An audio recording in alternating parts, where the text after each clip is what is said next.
Olá, queridos irmãos, boa tarde, a graça e a paz do nosso Senhor Jesus Cristo para todos vocês. É um prazer, estar mais aqui, mais uma tarde, basicamente quase concluindo o estudo do livro Exercita-te na Piedade. Estamos já chegando no final, talvez vamos ter só mais uns dois vídeos e a gente está encerrando, né? E tem sido uma bênção, nossa, pelo menos na minha vida, né? Espero que na sua também. Então eu quero já começar pedindo para que você curta o vídeo, que você se inscreva no nosso canal e que também você compartilhe esse estudo com outras pessoas que você acredita que vai ser bênção na vida delas, né? Que o exercitar na piedade vai fazer diferença na vida dessas pessoas. Então façam isso, né? Curta o vídeo, se inscreva no canal e compartilhe com irmãs de sua igreja, né? Com seus amigos, enfim, né? Com quem você achar que deve fazer a diferença na vida das pessoas. Não apenas esse vídeo aqui em específico, mas a série de estudo inteira, tá bom? Então hoje nós vamos dar continuidade, né? Vamos estudar aí o capítulo 16, que tem por título Misericórdia e Bondade, né? É o título que nós vamos estar estudando hoje. Então, o autor vai, como sempre, nos trazer um texto básico, que ele vai trazer aí, né, que é Gálatas 6:10, que diz: portanto, enquanto temos oportunidade, façamos o bem a todos, especialmente aos da família da fé. Então, misericórdia e bondade, que é o título, né, do qual nós estamos estudando hoje, elas se relacionam tão estritamente que muitas vezes se usa uma palavra em lugar da outra. Em lugar de dizer bondade, diz misericórdia, misericórdia, bondade. E aqui muitas vezes vocês vão ver, né, o autor fazendo meio que esse trocadilho entre misericórdia e bondade, mas as duas são quase, né, são estritamente relacionadas uma com a outra. Então, misericórdia, né, o autor vai nos dizer, é o desejo sincero de que os outros alcancem a felicidade, né? Misericórdia é o desejo sincero de que os outros alcancem misericórdia. É não dar ao outro aquilo que ele merece, no caso de Deus para com nós. Nós merecemos o inferno, mas Deus usa de sua misericórdia para conosco, né? E com o intuito de nos alcançarmos a verdadeira felicidade, vamos dizer assim, que é morar com ele no céu, é sua graça, Jesus Cristo. Então, misericórdia é o desejo sincero de que outros alcancem a felicidade. E bondade é a atividade que promove essa felicidade, é o ato, vamos dizer assim, né? Misericórdia é a disposição interior criada pelo Espírito Santo que nos leva a ser sensíveis às necessidades alheias, às necessidades dos outros, sejam elas físicas, emocionais ou espirituais. E bondade é a misericórdia em ação, é a prática, né? Que muitas vezes vem por através de atos e palavras. Então, devido a esta relação íntima, muitas vezes usamos as duas palavras como sinônimos, né? E aí a gente vai ver aqui o ponto que o autor vai trazer, que é a misericórdia infalível de Deus. Deus, de fato, ele é um Deus misericordioso, ele é um Deus de misericórdia. O Novo Testamento tem muito o que dizer sobre a misericórdia divina, né? E a primeira menção encontra-se no capítulo 6 de Lucas, que eu coloquei aí para vocês, né? O capítulo 6, verso 35. Porque ele é bondoso para com os ingratos e os maus, né? Deus, ele é bondoso, ele faz cair chuva sobre todos, no terreno do justo e no terreno do ímpio, do crente e do descrente, né? Ele faz com que o sol venha sobre todos, ele alimenta a todos, ele dá inteligência a maus e a bons, né? Então Deus, ele usa de sua misericórdia, ele é bondoso para com aquelas pessoas que são ingratas e maus, e são maus, né? Inclusive nós, né? Éramos por natureza inimigos de Deus, mas Deus usou de sua misericórdia para conosco. Outro texto que nós vemos aí é Efésios 2:7, né, que diz assim: para mostrar nas eras em que hão de vir a incomparável riqueza de sua graça, demonstrada em sua bondade para conosco em Cristo Jesus. Então, Efésios 2:7, no contexto de nossa total perdição e pecado, Paulo fala da incomparável riqueza da graça de Deus, expressa em sua bondade para conosco em Cristo Jesus. Ele traça semelhante contraste também, deixa eu ver aqui, não, aí eu trouxe, eu acho que eu repeti, né, Efésios 2 vezes, mas ele traça semelhante contraste no capítulo 3 de Tito, né, na parte, acho que está no capítulo inteiro.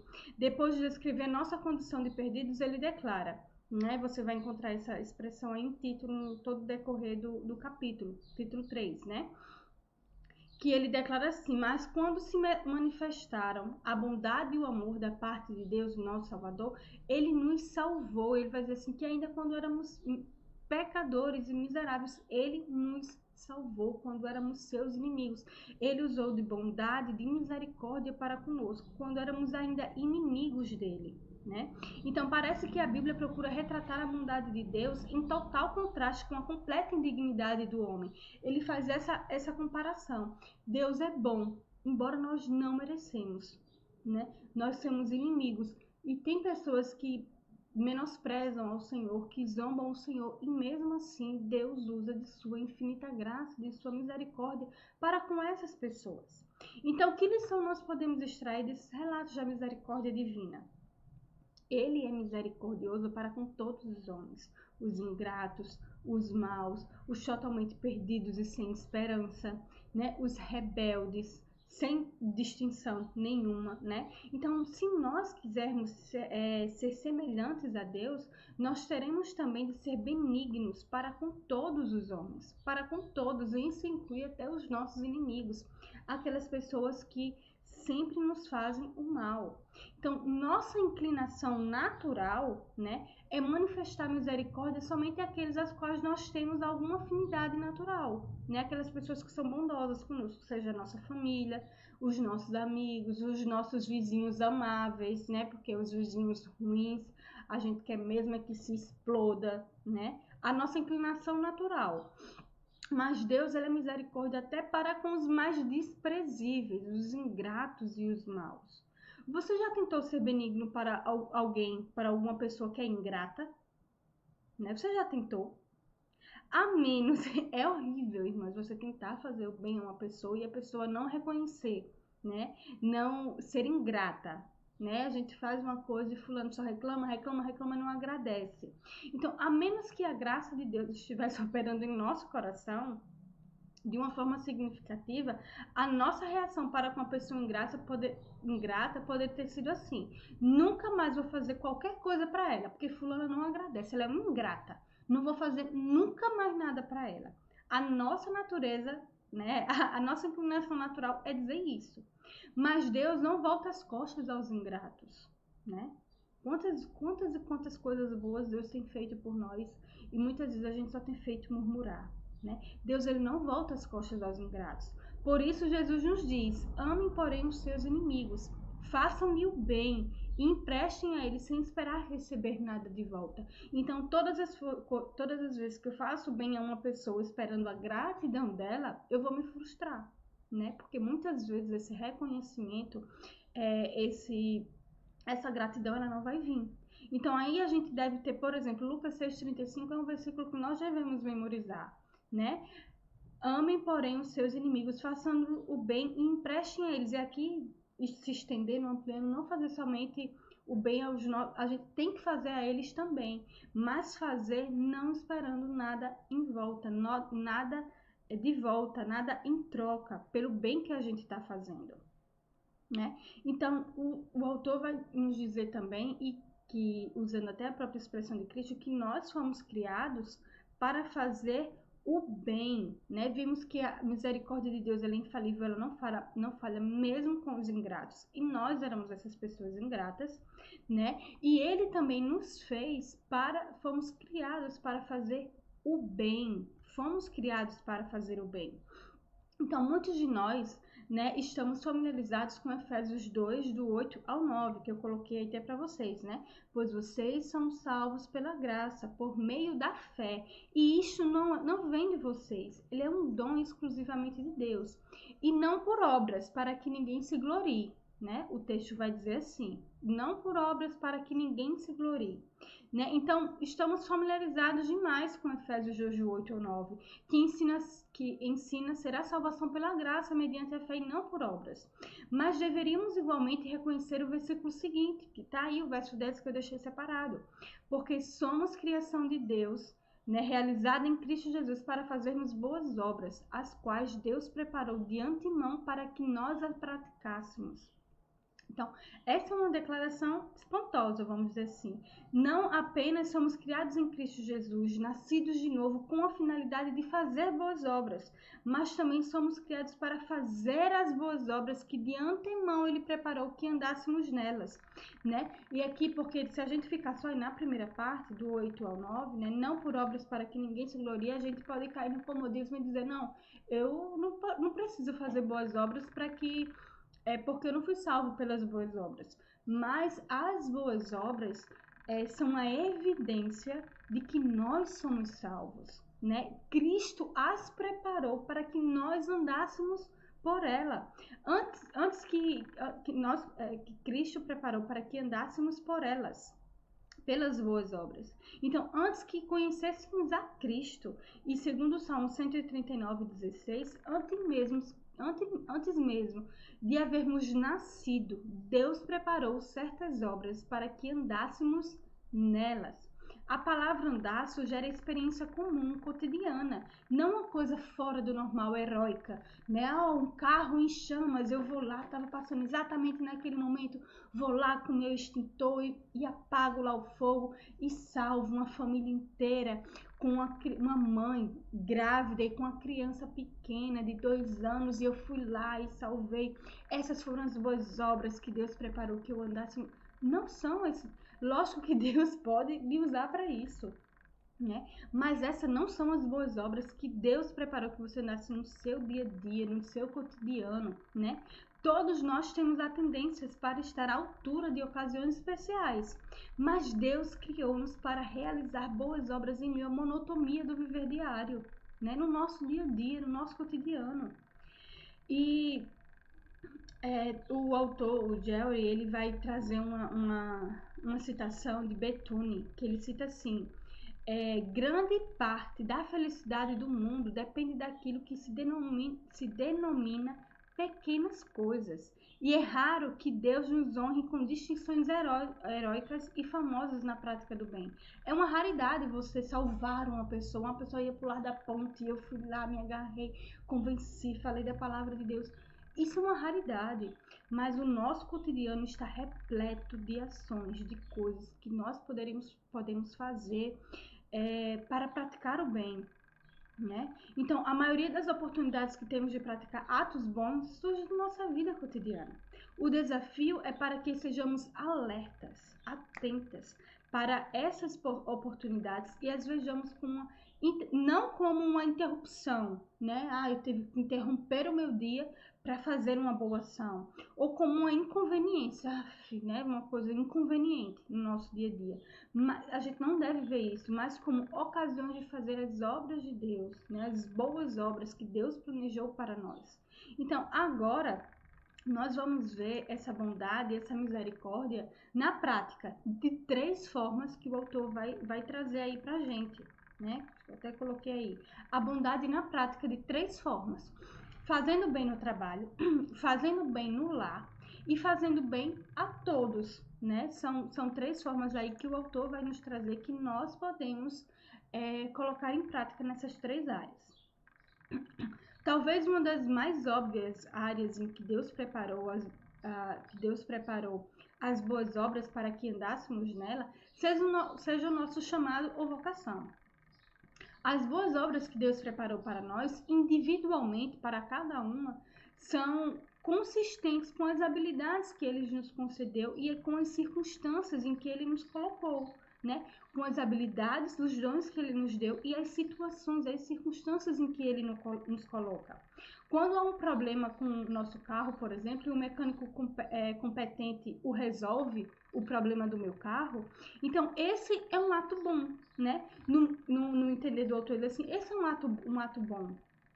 Se ele o fez como parte de sua vocação diante de Deus, é como um serviço ao próximo. É também um ato bom aos olhos de Deus, muito embora fosse pago pelo seu trabalho, né? Ele é pago para fazer aquilo, mas pelo fato dele ser pago por fazer aquilo, e sendo um dom que Deus deu, ele tem que fazer o melhor dele possível, porque o que quer que a gente faça, a gente tem que fazer para a glória do Senhor.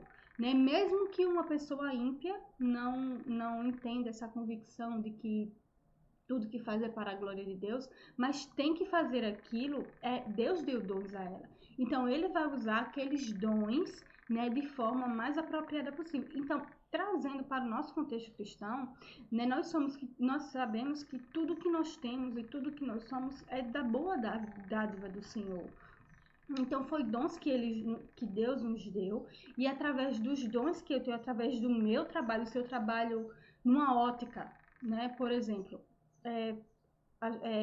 vendendo óculos, então eu vou ter que ser o mais sincera possível quando alguém colocar o óculos, ser sincera, mostrar, olha, eu acho que não combina muito com o seu rosto, vamos tentar esse, é atender bem, é ser gentil. Então, eu estou fazendo o meu trabalho, a minha boa obra, nos dons que Deus me deu de vender, de ser vendedora, né? Como tem Manu, né? Que trabalha numa ótica, tem Sara, que trabalha na farmácia, tem irmã Marlene, que é dona de uma loja, né? De roupas. Então, esse dom de vender, então você faz da melhor forma possível, sendo gentil, sendo amável. Então, isso são boas obras, né? Isso, um exemplo, tá irmãs? De atitudes de bondades que podem ser feitas. Então, nós devemos, portanto, pensar em nossa vocação não como um mal necessário. Um trabalho é um mal necessário, né? Eu trabalho para pagar as minhas contas, né? A gente não deve pensar assim, e nem como oportunidade de se enriquecer, né? Mas como um caminho primário do nosso andar cristão, onde Deus planejou as boas obras que nós devemos realizar. Né? Deus nos colocou ali, exatamente, estrategicamente, ali naquele ambiente, para que nós pudéssemos fazer o bem, seja atendendo bem as pessoas, sendo honestas, não roubando, não caluniando, sendo respeitosos com os nossos patrões, né? Então, Deus nos colocou estrategicamente ali, para que nós também pudéssemos fazer as boas obras que Ele preparou para nós, né? Muitos de nós, né, desperdiçamos metade ou mais do tempo que passamos acordados com a nossa vocação. Nós temos 24 horas no dia, né? Geralmente um terço do nosso tempo nós passamos no trabalho. Se um terço do meu dia, se eu não entendo que o meu trabalho, as 8 horas que eu passo trabalhando, às vezes até mais, né? Eu não encontro oportunidade para fazer boas obras nesse tempo, então nós estamos jogando fora metade da vida no que concerne aos propósitos de Deus para nós aqui na Terra, né? Então eu tenho que encontrar ocasião ali para fazer as boas obras. Então, aí aqui, né, fazer um desafio a você. Avalie a sua situação no trabalho. Se você for estudante, né, como nós temos Maria Rita, nós temos um exemplo aqui, né, do pessoal da nossa cidade, da igreja. Temos Maria Rita, nós temos Laís, nós temos Alana, um exemplo dos nossos adolescentes, né? Que avalie sua situação se você for estudante. Considere o trabalho que pensa realizar. Você está estudando, mas você vai pensar ali em qual profissão você vai exercer, né? Então, pense na melhor possível, que vai te dar a oportunidade de servir mais as pessoas, não somente nisso daqui, ó. Isso aqui não é tudo, né? Nos ajuda muito, né? Muito, muito mesmo, mas não é tudo, né? Não é tudo. Então, avalie a sua situação no trabalho. Se você for estudante, considere o trabalho que pensa realizar. Presta-se ele para fazer as boas obras que Deus planejou para você? Quer dizer, o que dizer de sua atitude para com o seu emprego? Você o considera como uma oportunidade para fazer as boas obras que Deus planejou para você no atendimento às necessidades alheias, ou considera como um mal necessário para ganhar o dinheiro que você precisa? Né? Qual a sua motivação aí no trabalho? Se quisermos crescer na graça da misericórdia, devemos ter a atitude certa para com a nossa vocação. Muitas mulheres, evidentemente, não trabalham fora do lar, né? Ou muitas vezes trabalham tanto fora e muitas trabalham em casa, né? São donas de casa e podem estar se perguntando como é que essa sessão trabalhando do trabalho pode se aplicar à minha vida. Então, para as donas de casa, né, o cuidado de lar é a sua vocação, é a nossa vocação quanto mulheres, é a nossa vocação primária, né, nossa vocação primária. E é uma excelente área na qual realizar as boas ações para as quais Deus nos chamou, né? No nosso cotidiano. Ali nós temos a excelente oportunidade de desempenhar essas boas ações. Poucas coisas são mais difíceis, né, do que cuidar de uma casa e educar filhos. Porque cuidar de casa é coisa que não acaba mais. Né? Às vezes eu fico pensando, eu varro a casa pela manhã, quando é de tarde, a casa já tá cheia de sujeira. Meu Deus, onde é que... Então eu vou lá, eu limpo. Isso são boas ações que eu faço. Lavar os pratos, fazer a comida para alimentar os meus. Isso são boas ações. Educar os filhos, né? A louça, as fraldas, a lavar roupa, a limpeza do chão, o trabalho na cozinha, né? E eles podem, às vezes, parecer tarefas insignificantes e muitas vezes desagradáveis. Mas, não obstante, poucas vocações, se houver alguma, trazem maior benefícios àqueles a quem elas servem do que cuidar do lar. Então, para uma mulher, para a dona de casa, não há trabalho mais glorioso. Não há mais trabalho mais glorioso do que você cuidar do seu lar. Porque você está cuidando dos seus de forma ampla, de forma geral. Você traz benefícios a todos. Por mais que as pessoas não reconheçam. Quando a gente deixa o fogão limpinho, brilhando, ninguém nem reconhece. Né? Às vezes quando a gente mantém os móveis limpos, as coisas organizadas, muitas vezes as pessoas nem agradecem, né? Mas a gente tem que ter em mente que tudo que a gente faz para o Senhor, é para a glória dele. Se a gente fizer as coisas esperando retorno, reconhecimento, a gente se frustra, né? A gente se frustra. Então, tudo que a gente deve fazer deve ser para o Senhor. Então, aí aqui a gente fala no trabalho, no aspecto geral, e também com relação às donas de casa, né, no trabalho. Então, um outro ponto que o autor vai nos trazer aí é fazendo bem no lar. Deixa eu até ver se coloquei aí um versículo, né? Fazendo bem no lar. Em Gálatas 6:10, Paulo diz que façamos o bem a todos, especialmente aos da família da fé. Então, nossas boas ações devem atingir a todos os homens, sejam eles cristãos ou não, mas façamos o bem a todos, sejam cristãos ou não, mas em especial aos da família da fé, né? Então, não obstante a instrução de Paulo, há uma prioridade de responsabilidade. Primeiro os crentes, depois os incrédulos. Creio que podemos inferir esta ordem de uma prioridade semelhante referente às nossas famílias, né? Devemos fazer o bem a todos, mas principalmente aos membros de nossa própria família. Paulo disse a Timóteo, se alguém não cuida dos seus parentes, e especialmente dos da sua própria família, negou a fé e é pior do que um incrédulo, um descrente, né? 1 Timóteo capítulo 5, verso 8, que está aí para vocês.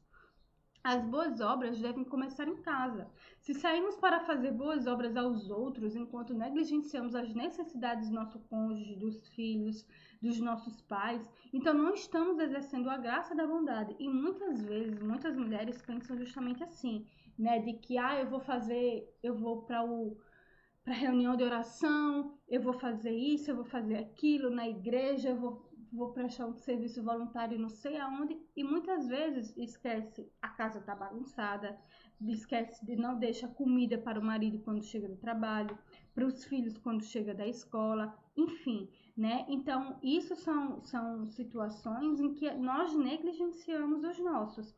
Então, nós devemos ajudar aos outros, mas nós não devemos negligenciar, né, os da nossa própria casa, os da nossa própria família. Então, para que os cristãos cresçam na graça da bondade, os deveres desagradáveis, né, e muitas vezes menosprezados do lar, proporcionam oportunidade de praticar as boas ações, né, aos que ele mais ama, né. No nosso dia a dia, no nosso lar, nós temos essa oportunidade de praticar essas boas ações. Então, como marido, né, os maridos, vocês têm bastante oportunidade de crescer, né, na área das boas ações do lar.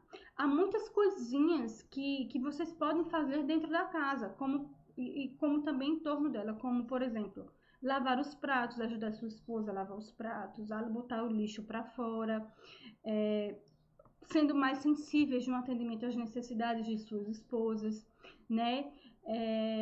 E o melhor ensino, ele vem do exemplo. Se quisermos treinar os filhos, né, na prática de boas ações, e eles devem ser treinados, né, eles não aprendem a fazer tudo isso naturalmente, então vocês devem dar o exemplo, principalmente os filhos homens, né, e as mães também instruírem os meninos a nesse cuidado, os filhos a ajudar as mães, as esposas, ajudarem, auxiliarem os seus maridos. Então, no nosso cotidiano, né, nós temos essa oportunidade de expressar, de fazer essas boas ações no nosso dia a dia.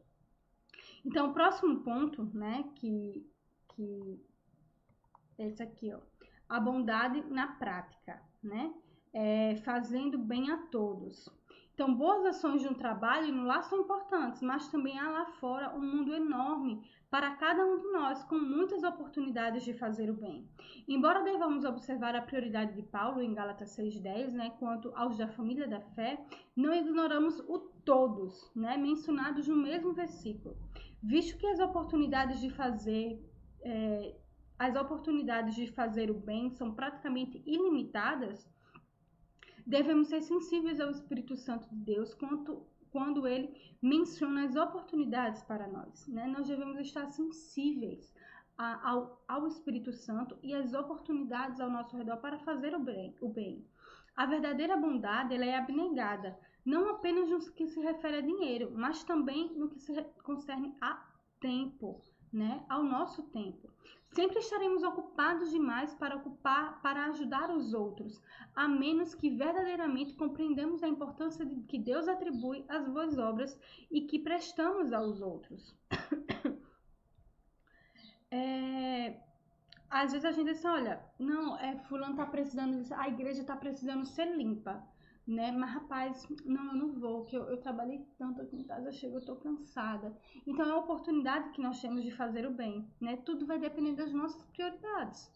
Isso é só um exemplo que eu tô dando, né? Você pode ver aí no seu dia a dia, né? As nossas prioridades, o que é que tem dado prioridade? Às vezes a gente pensa que a verdadeira bondade abnegada é tão simplesmente doar dinheiro, mas muitas vezes o tempo é precioso, né?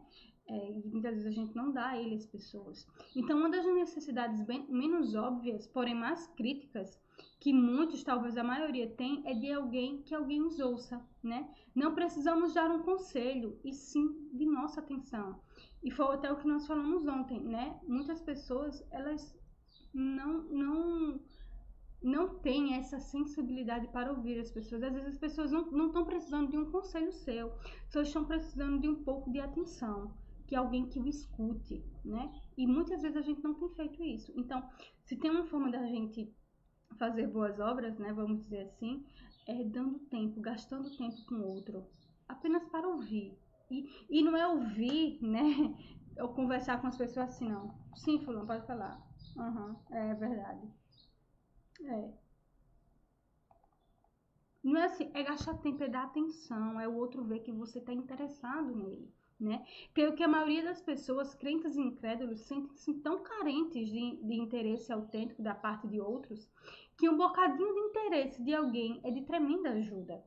Uma das declarações mais lastimosas que encontramos na Bíblia é o clamor de Davi, no Salmo 142, verso 4, né? Que ele diz assim: ninguém se preocupa comigo. Conhece você alguém que pode sentir-se assim? Se você conhece, está aí uma oportunidade de fazer o bem a essa pessoa. Poderá dizer-lhe: quero que saiba que eu me interesso por você, né? A verdadeira bondade não é apenas abnegada, mas é também incansável. Não se cansa de fazer o bem, Gálatas 6:9, né? Não devemos nos cansar de fazer o bem. Todavia, a verdadeira bondade não olha para os recipientes, nem mesmo para os resultados, não olha para as situações nem para os resultados, né, de suas ações à espera de recompensa.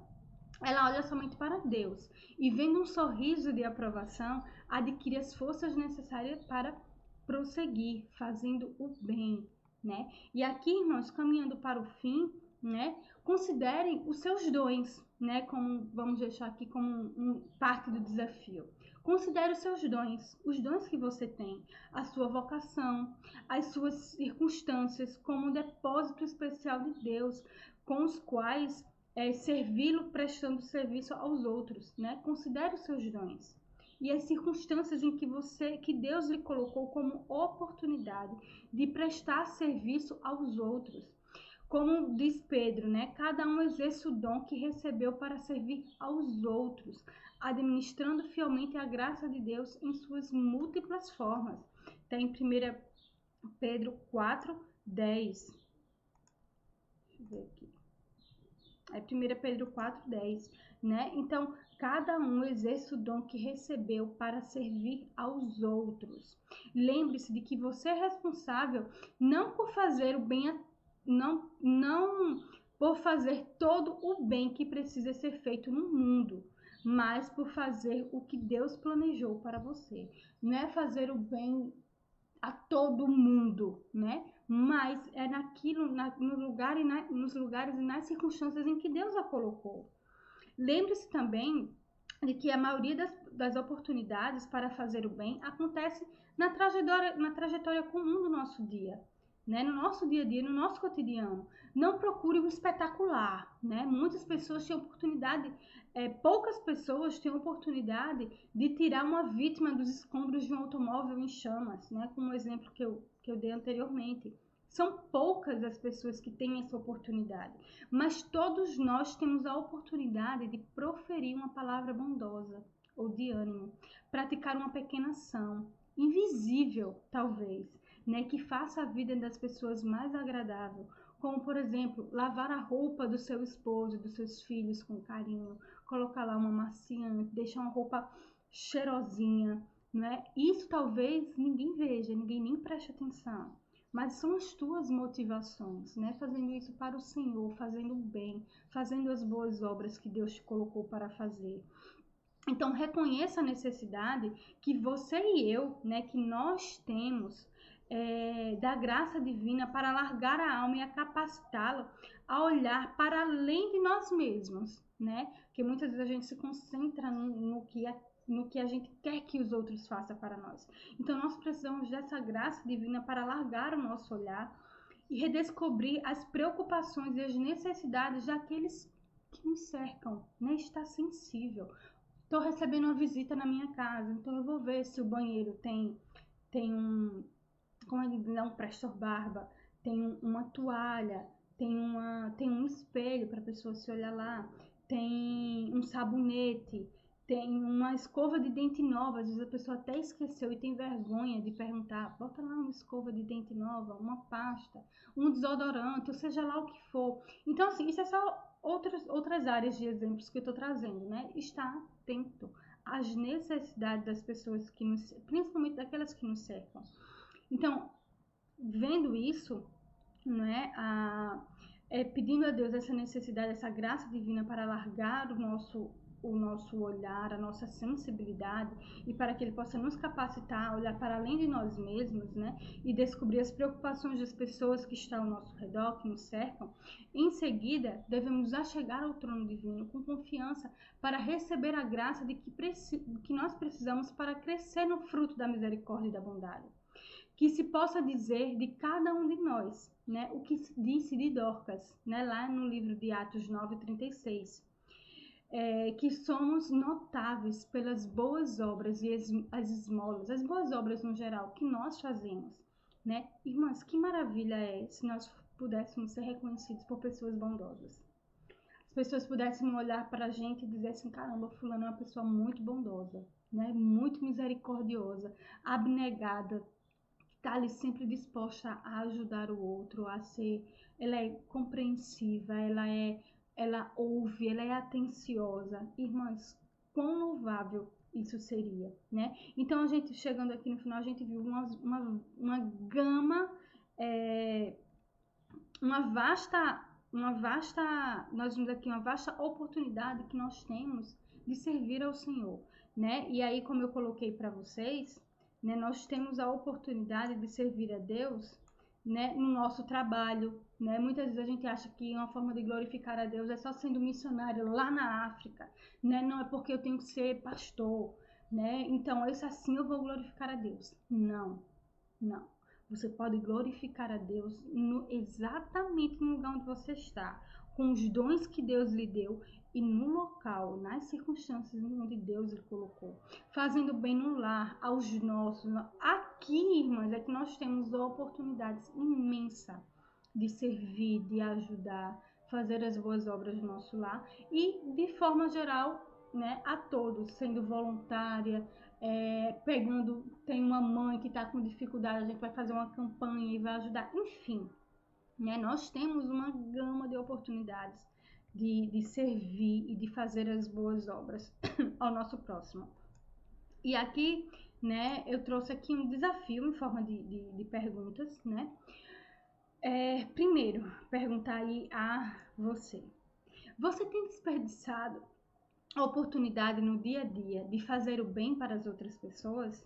Lembre-se, né? Acho que é Tiago que fala que aquele que sabe o bem que pode fazer e não faz, peca. Deixa eu até conferir aqui. Aquele que faz o bem, que eu terminei não colocando aqui, que veio agora na minha mente, né? Aquele que tem a oportunidade de fazer o bem e não faz, ele peca. É Tiago 4:17, né? Aquele que sabe fazer o bem, que sabe fazer o bem e não faz, comete pecado. Tiago 4:17. Então, se você sabe o bem que você tem de fazer e você não faz, você está pecando. Então, se você tem desperdiçado as oportunidades no seu dia a dia de fazer o bem para as outras pessoas, você está pecando. E aí entra um outro ponto. Qual o motivo de você estar desperdiçando essas oportunidades de fazer o bem? Será porque a pessoa é ingrata e você decidiu no seu coração que não vai mais ajudar? É o seu marido ou seu filho, que às vezes você faz as coisas e não tem o reconhecimento? Então, qual é a sua motivação? É porque eles são ingratos? É porque eu não quero mesmo? É por preguiça? Então, qual a motivação do teu coração? E o segundo, qual deve ser a motivação para sermos misericordiosos e bondosos com o nosso próximo? Aí está a motivação. E a nossa motivação não deve ser, irmãs, por esperar reconhecimento, gratidão, porque na maioria das vezes eles não vêm. Eles não vêm, né? Então a nossa maior motivação deve ser por agradar ao Senhor, para fazer cumprir, né, as boas obras das quais Deus preparou para que nós andássemos nela antes mesmo, conforme o Salmo 139, que nós viéssemos a existir, né? O Salmo 139, o salmista diz, olha, eu era uma substância ainda informe, o Senhor já me conhecia e todos os meus dias foram escritos no teu livro. Então, Deus, ele nos colocou, antes mesmo que viéssemos ao mundo, o Senhor já preparou essas boas obras para que nós andássemos nela. Então, faça as coisas não esperando reconhecimento, façam as coisas não esperando gratidão, né? Mas faça as coisas para a glória do seu Deus, sabendo que Ele preparou cada boa ação que você fizesse, né? As boas ações desde antemão, né? Antes mesmo de lhe salvar, antes mesmo de você nascer. Ele preparou todas elas para que você andasse por elas, para que você praticasse essas boas obras. Então, meu querido, irmão e irmã que está aí nos ouvindo e nos acompanhando aí do outro lado da telinha. Coloque em prática, né? Peça ao Senhor que seja sensível a ouvir, a estar atento às circunstâncias em que Deus lhe coloca e às oportunidades de fazer o bem, certo? A todos, mas principalmente aos da fé, como foi aí o capítulo. Portanto, enquanto temos a oportunidade, façamos o bem a todos, mas em especial aos da família da fé. Então, que Deus lhe abençoe. Coloque em prática até os exemplos que nós vimos ontem, né? E que Deus nos ajude a vivermos de forma que o agrada, né? Colocando em prática as boas obras que de antemão Ele preparou para que andássemos por elas. Então, só deixando aí mais uma vez, curta o vídeo, se inscreva no canal e compartilhe esse estudo com outras pessoas. Eu vou deixar aqui no vídeo, nos comentários, como eu deixei ontem, uns vídeos para que você possa, como um complemento, né, que você possa estar assistindo. E também tem um livro que eu lembrei agora e eu esqueci de separar, que se chama Vislumbre da Graça. Foi até uma das primeiras palestras que eu dei, foi em cima desse livro, que é A Graça no Cotidiano do Lar. Ele é voltado para as mulheres. Ele é um livro maravilhoso. Vislumbre da Graça, que é de Glória, acho que é Glória Farman, alguma coisa assim, o sobrenome dela. Não sei, mas é de Glória, o nome da autora. Então, é maravilhoso. Vislumbres da Graça, né? O nome do livro, a prática no cotidiano do lar. Maravilhoso. Então, fica aí, né? Que Deus as abençoe em Cristo Jesus. E até amanhã, se assim Deus nos permitir, com o penúltimo capítulo do livro. Fique com Deus e até amanhã.